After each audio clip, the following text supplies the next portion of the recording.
Morning, morning, morning, morning, morning, morning. Good morning po sa lahat. Sana sa umagang ito ligtas tayo at sa mabuting kalusugan.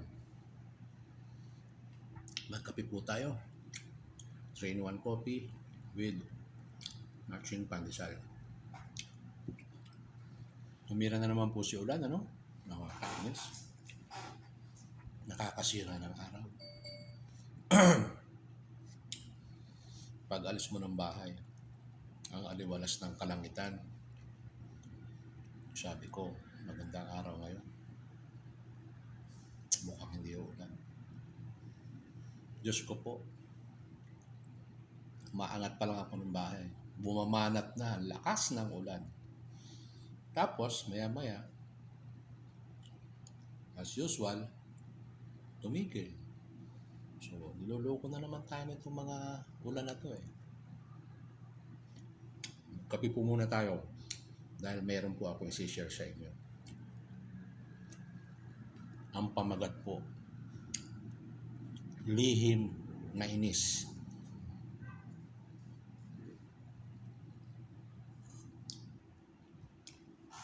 Bakit ko po nasabing lihim na inis? Ganito po kasi yun. May mga motorcycle talaga sadyang maingay na yung makina nila, yung muffler. Pagkabili nila, yun na yun. Malakas po talaga. Ibig sabihin, siguro doon sa makina niya o kaya doon sa pipe niya, talagang nakadesign na yun na malakas talaga yung tunog. Meron naman na motorsiklo na bili mo na tahimik yung makina, tumakbo, nakadesign din yun, di ba? Ito ang problema ngayon. Yung tahimik na motor gustong paingayin. Ang ginagawa, pinapalitan ng muffler. So, para barakong tingnan, barakong pakinggan. Yan ngayon ang problema. Hindi mo alam na yung kapitbahay mo, kasabay mo sa kalsada, kakilala, kaibigan, may lihim na inis sa'yo. Pag sinabing inis, may kahalong galit na rin yan. Siyempre, ikaw ba naman natutulog ka pa, alas 5 ng madaling araw, tulog ka pa noon, lalo na kung nung time na yun wala ka namang pasok. Tapos biglang i-start yung gano'n, naka-open muffler. Sabihin natin pinaiinit. Usually, diba ang motor, pinaiinit yan bago gamitin. Hindi ang sakit sa tenga nun. So, siyempre, ito mga kapitbahay natin, hindi lang makapagreklamo sa'yo kasi sabihin natin kaibigan, kapitbahay, matagal lang kapitbahay, matagal lang kaibigan. Hindi lang ikaw masita, hindi ka lang masita because of yung mga samahan nyo doon sa compound nyo, halimbawa, kung saan ka man nakatira, ikisama rin. Pero wag ka. May lihim na inis sa'yo yan. Ito yan. Kahit yung nakakasabayan na nagmumotor ka, kahit sasakyan, maingay, yung iba talagang minodify. Talagang pinaingay. Hindi ko alam kung anong nakukuha nila doon. May lihim na inis sa'yo yan. Totoo yan. O diba? O mag-comment kayo. Totoo yan. At kaibigan mo, kumpare, pag ganon, wala naman sa lugar Diba? Bakit yung tahimik mong motor gusto mong paingayin? Para saan? For what? Diba? Kaya, kung ayaw mong mainis sa'yo, ang kapitbahay mo, kaibigan mo, whatsoever, kung sino man yan, lalo na yung hindi mo kakilala, talagang inis na inis sa'yo yan. Hindi mo kaibigan, inis na inis sa'yo yan. Because of that. Subukan mo. Sige. Subukan nyo lang na nakarinig ka ng gano'n. Kahit yung sa gabi at matutulog ka na, biglang may dumaan na gano'n. Diba? yan ang lihim na inis. Sometimes yung iba talagang nag-outburst, talagang nilalabas nila yung galit, sinisita talaga. Doon nagkakaroon ng problema ngayon. Road rage yan kung sa kalsada nangyari. Kaya napakadelikado rin yan, yung mga may ingay na mapler. Kung natatandaan nyo po, social media, mayroong dalawang magkaangkas, nire-revolusyon yung motor niya na maingay sa traffic. Yung palang nasa likod, pulis, o ano nangyari. Although na mali yung ginawa ng pulis, pero sinampal yung maingay na motor, yung driver. Hindi naman nakapalag. Sabi natin mali yung ginawa ng pulis, pero yun eh. Yun ang cause nun. Maingay na nga itong butso mo, i-revolution mo pa, nasa traffic, nasa likod yung pulis. Ano nangyari? Hindi naman nakapalag yung dalawa kasi siyempre naka-uniformado yung pulis Kaya, yun yung nangyari doon. Kaya, I would advise to you, kung ayaw nyo mayroong naiinis sa inyo ng palihim, iwasan yung mga ganyan. Hindi lang motorcycle ito halimbawa pa lang malawak yan pag sinabing lihim na inis sa iyo. Siyempre, personally, kung ako ang tatanungin, ayaw kung may naiinis sa akin, ayaw kung may nagagalit. So, ano gagawin ko? Siguro, I will see to it na hindi naman 100% na tama pa lang yung ginagawa natin, pero iwasan kung ano yung dapat na pwedeng ikainis ng ating kapitbahay, lalong-lalo na yung mga hindi natin kakilala, diba? So, yan yun, yung lihim na inis. Sarap ng pandesal. Comment po kayo. Totoo yan. Ikaw ba may lihim na inis sa iyong kapitbahay o kaibigan o hindi mo kakilala doon sa malapit na tinitirahan mo? Sige nga, pakisagot nga po. So yun yung share ko ngayon this morning. Lihim na inis. Sa mga kaibigan ko dyan, mag-comment kayo. Totoo naman talaga yung lihim na inis, siyempre, kaya nga lihim hindi mo sasabihin yan. Mailihim ka na inis sa kanya. Itong si kapitbahay natin, grabe ang yabang. Nagkamotor lang pinaltan pa yung pipe, pinaingay. O gusto mo may ganyan? Siyempre hindi. Iniiwasan natin yan, di ba? Yung mga ganyan. Kasi hindi pare-pares ang utak ng tao. Merong malalim ang pangunawa, merong medyo malalim-lalim, at meron namang mababaw. Pag natsimpuhan mo ng mababaw ang pangunawa, nag-aaway kayo.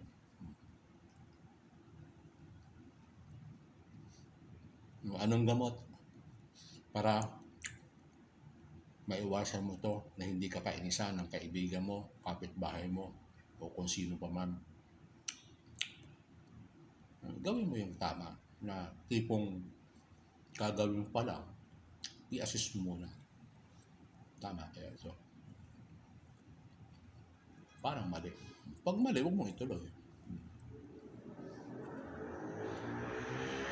Isa yan sa palaging tinutulong ko sa aking mga gwardiya pag nagdedesisyon sa buhay.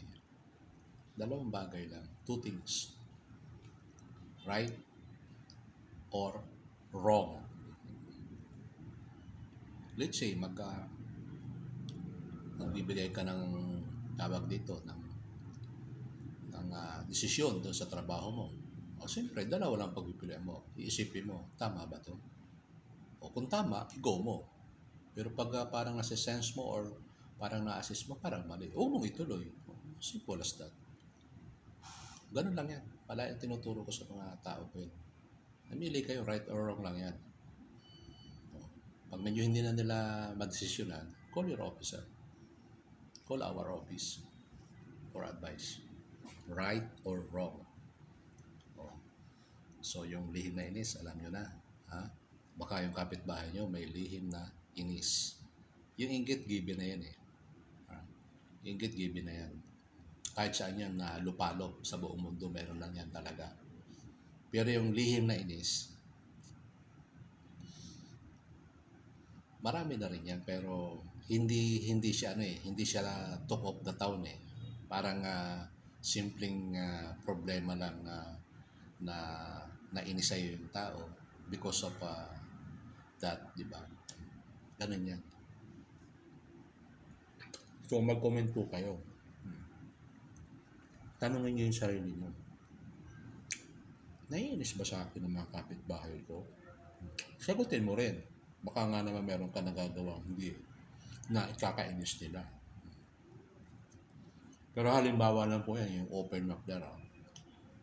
Sigurado yan, 100%. Kapag in-start mo yung motor mo na naka-open pipe ka or muffler, the moment na in-start mo pa lang yan, meron nang naiinis sa'yo. Hindi ingit inis. Pag sinabing inis, may halong kaunting galit yan eh. Hindi naman yung totally na galit, pero inis sa'yo. Oh. Ni-start mo pa lang bug. Ay, kumakain kayong mag-alak. O kaya parang nag-rest kayo, nagmimerienda, tapos kwentuhan, biglang tawag dito, bigla mong maririnig yun. Diba nakakasira ng moment? Totoo? Comment. And then, mag-suggest kayo kung ano pang gusto nyo i-share ko. Alam mo yung lihim na inis na yun, naisip ko lang yan. Kaninang madaling araw, nagising ako ng 4:00 ng madaling araw. Oo nga, biglang may dumaan na motorcycle na ka-open na pero sa labas.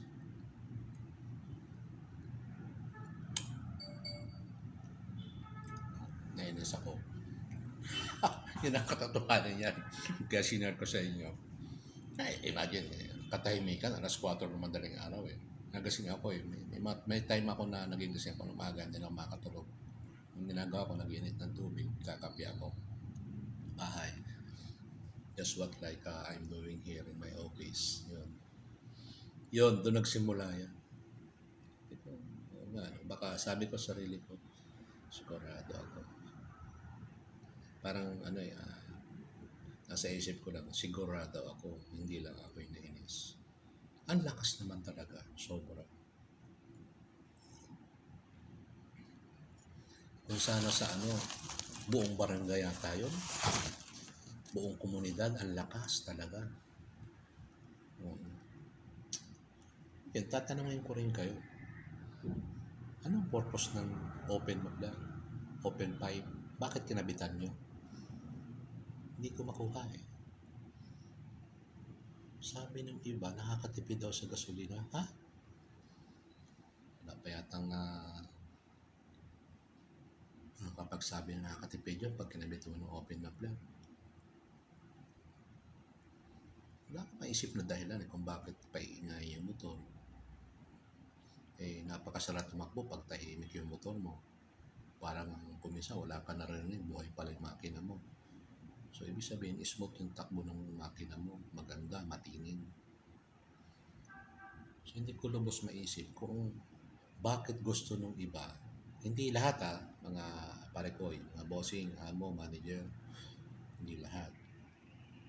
Gusto nung iba, gusto nung iba na naka-open pipe sila. Ang iniisip ko, anong reason? Bakit? O yung iba, wag sanang no open.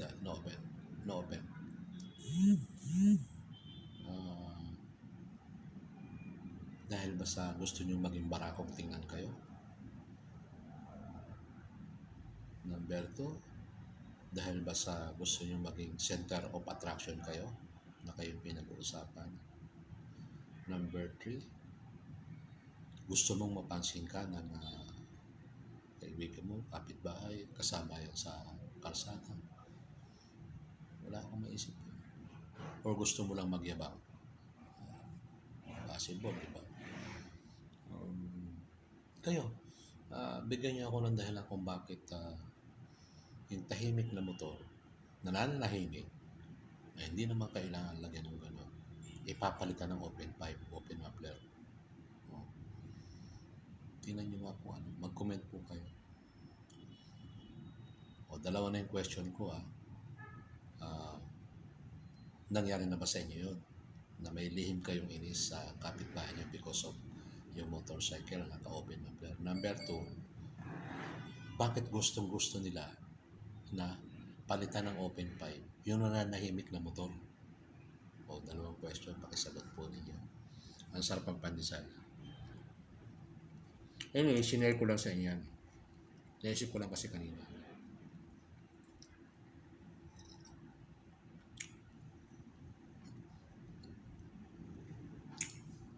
Shout po sa lahat and God bless po. Morning.